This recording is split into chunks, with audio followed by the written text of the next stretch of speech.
Hello and welcome to a new video. Today I'm going to be going through my one take wrap up for the month of August.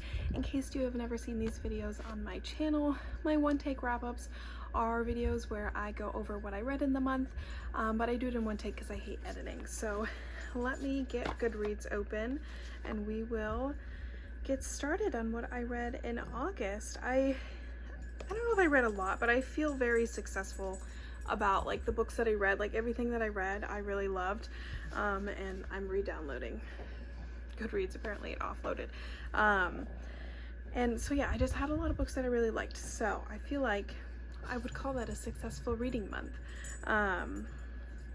Let's go ahead and take a look. Okay, I don't remember where I left off last month. Let's see. Finished that on August 3rd, so I think that's the first one. Yeah. Oh, I finished that. Oh, that's in 2019. LOL. So I think I talked about Red, White, and Royal Blue last month. So let's start with Love Theoretically by Ali Hazelwood. I really loved this book. I was very hesitant going in because I can't remember the title of the other one. Love on the Brain. I didn't like Love on the Brain like at all. I liked the characters as I was reading it, and then the end of the book just made me hate the whole thing. And I think at the time of reading the second one I was like, well, it's not great, but it's whatever, it's fine. But like the farther away I get from it, the more I'm like, why? I really didn't like that one. But so I went into this one with very low expectations, and I think it actually became my favorite of the three. Well, okay, I still love The Love Hypothesis, but it was just really, really fun, and there were some frustrating aspects that I'm thinking at this point just comes with Ali Hazelwood's writing, but overall I really, really enjoyed it. I loved the hero character. I thought he was just so much fun to read, and yeah, it was just a lot of fun. A lot of stuff that I didn't really know about, the academic world. I don't know anything about that, so that was a lot of fun. I really enjoyed that. I think I gave it a 5 out of 5 stars. Next, I read a little novella called The Four Leaf by Lee Jacquot, if that's how you say her last name.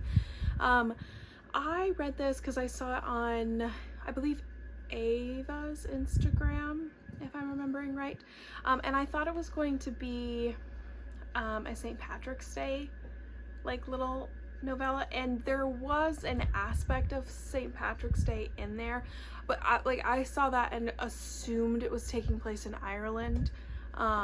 It wasn't. It was in America, and like honestly the St. Patrick's part wasn't like really there, so that I didn't love. But for a little fun novella, it was fun. It was some tropes that I've never seen before, but it's a friends to lovers. Love that, and they set up the chemistry really well because in a novella you have to fit so much in so little time. There were just I don't remember what he calls it, but yeah, I can't remember, but it's a spicy novel, I'll say that, and there were some like games used that I've never heard of, but I had a lot of fun with these characters, and I'm a sucker for friends to lovers, so I did really enjoy it. Still, I gave it a 4 out of 5 stars, and this is definitely like I would consider picking other books up by this author. So next, I read Avatar: The High Ground Volumes 2 and 3. These are the other books in this graphic novel series that are taking place in between Avatar 1 and 2, the movies. I really, really loved these. It would have been really interesting because James Cameron has discussed how like this was originally maybe where Avatar 2 would pick up.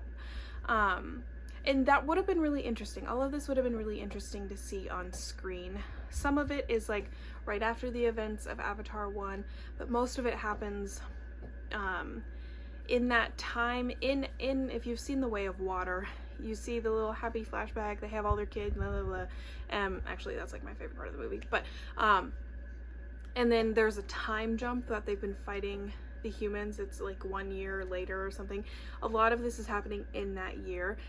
So I think it would have been interesting to see it on screen, but I also see why it was not included in the movie, because the movie like shifts focus to the water and the Sullys becoming a part of that community, and this has nothing to do with that. This is before they leave the Hallelujah Mountains and everything. So I love Avatar so much. I love Avatar so much. So I love these books.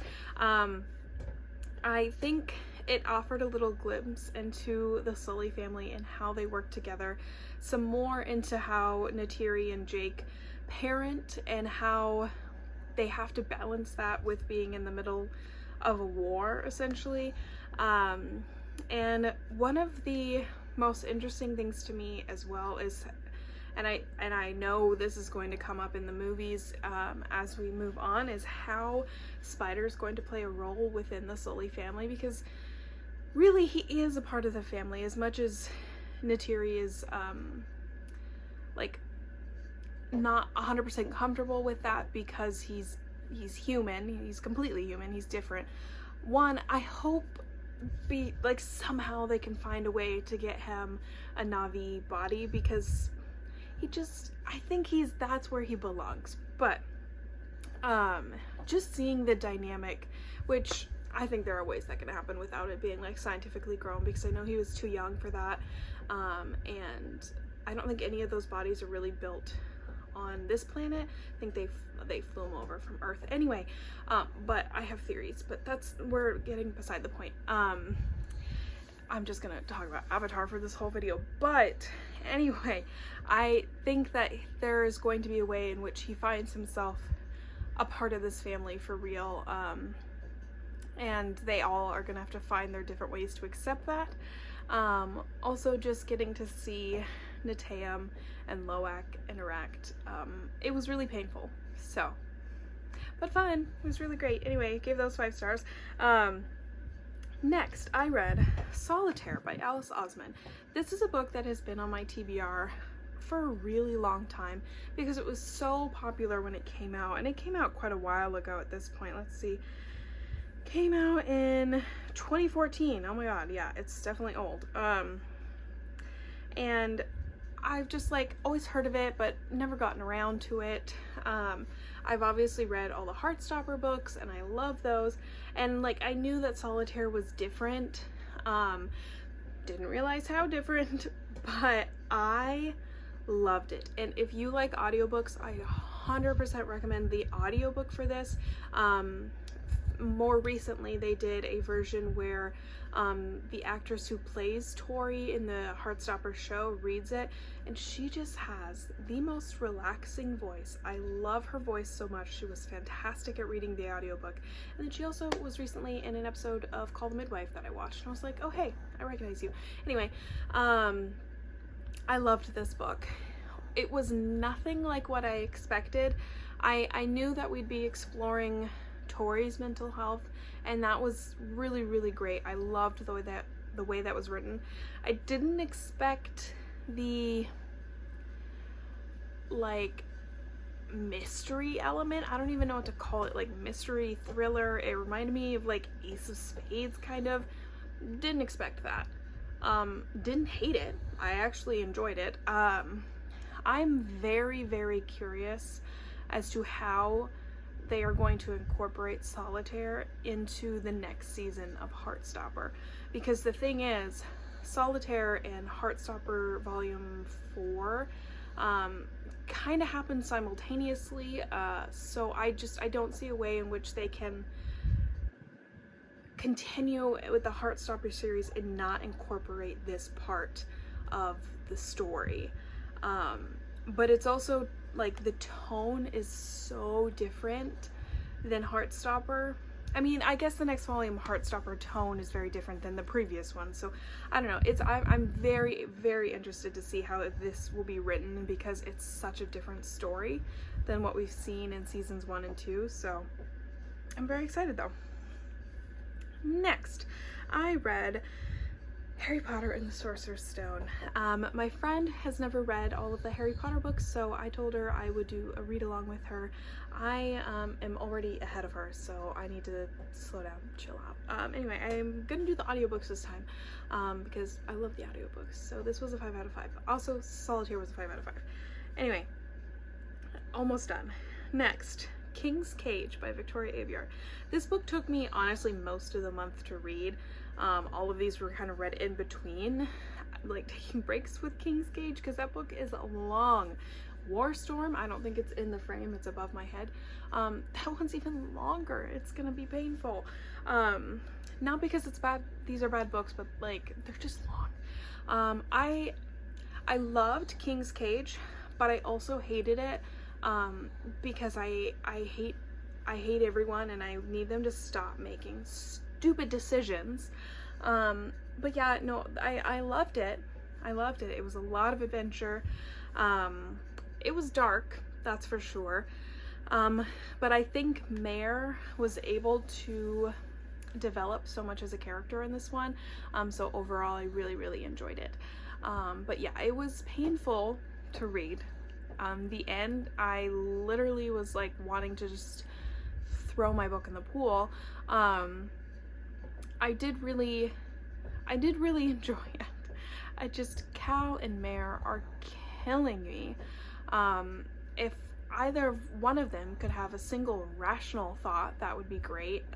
We're not at that point yet though. I also really liked this one, being able to incorporate other characters more. I thought that was really fun. Evangeline specifically, is that her name? I'm pretty sure that's her name. I loved seeing her perspective, and I very much look forward to seeing more of her.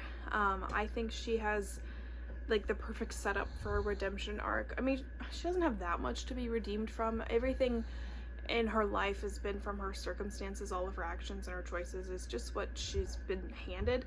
But I'm very excited to kind of see her come to the other side of things, I hope. I also really liked Cameron's point of view. She is such an interesting character, and I think she's just not the opposite of Mare, but she's kind of like the other path of Mare. And I think that's a very, very interesting contrast to have in between Mare's chapters. So overall, really enjoyed it. I'm just also really mad at Mare and Cal for being dumb idiots. So anyway, lastly, the other book I read in August was for my book club on Instagram. In case you didn't know, I started a book club on Instagram. And our first read was A Good Girl's Guide to Murder by Holly Jackson. Also, I gave King's Cage a 5 stars. Anyway, I loved this book for the most part. I love this book. I gave it a 5 stars. Actually, I gave it a 4 stars. I knocked it off a star because of a scene in the book that I think should have been warned, like the author should have warned me, like with trigger warnings in the front.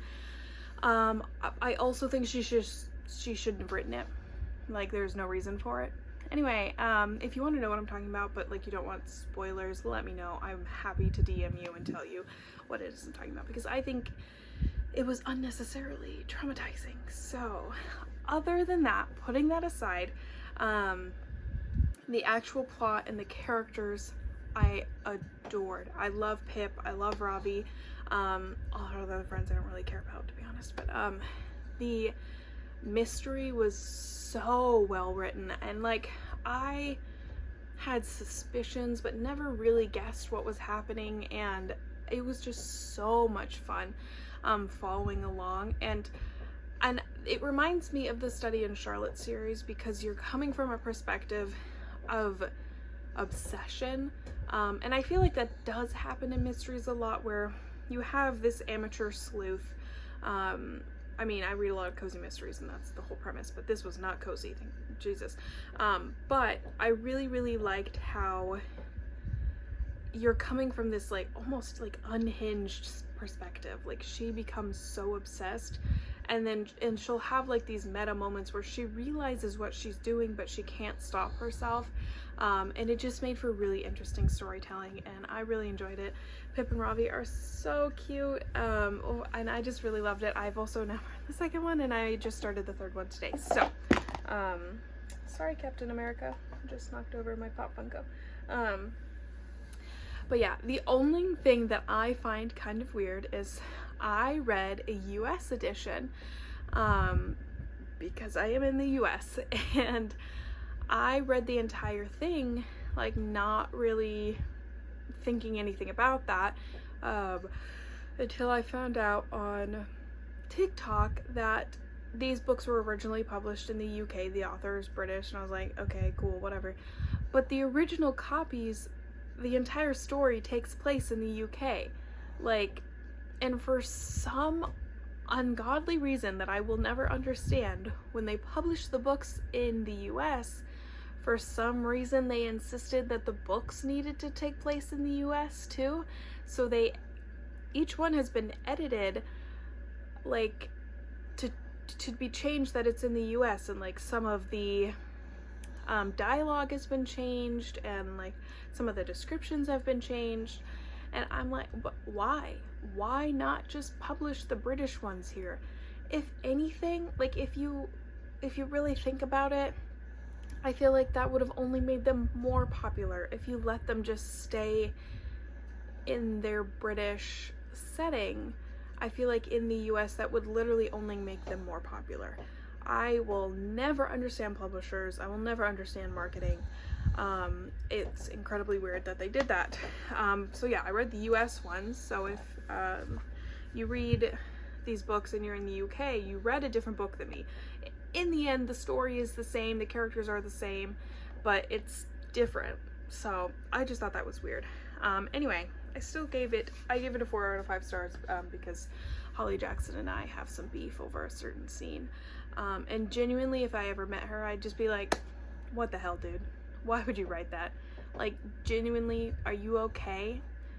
Are you going to enough therapy? Because that was messed up. Anyway, that is my August wrap up. I am very excited to get to some new books in September. I have so many books that I want to read, and I'm just really in a reading mood lately, and I'm hoping I can sustain that. So I hope you enjoyed. I upload bookish videos and other content. I have some Disney stuff coming in the next couple of months because I'm going back to Disney. I'm so excited. I hope you enjoyed this video. Like, share, subscribe, all that fun stuff, and I'll talk to you guys next time. Bye.